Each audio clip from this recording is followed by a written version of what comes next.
Sa atin, minsan nakakalimutan natin, katulad na sinasabi ni Paul, bakit kayo masyadong sumusunod o inilalagay ninyo yung kumpiyansa nyo sa tao, forgetting na ang tao na ginagamit ng Diyos ay instrumento lang.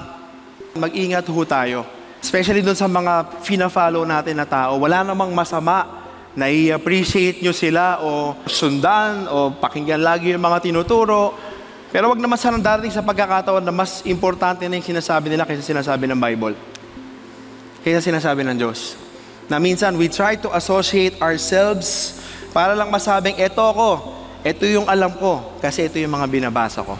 If you want to live an opposite life, okay, na gusto mong sumalungat sa takbo ng mundo at mamuhay ng naayon sa kalooban ng Diyos, ang sabi dito ni Apostol Pablo, yes, wag nyo kaming tignan. Grace lang ni Lord to.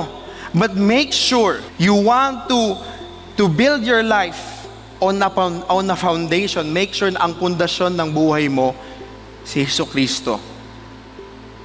And it's very important. Kasi pag mali yung pundasyon mo, hindi ka tatagal.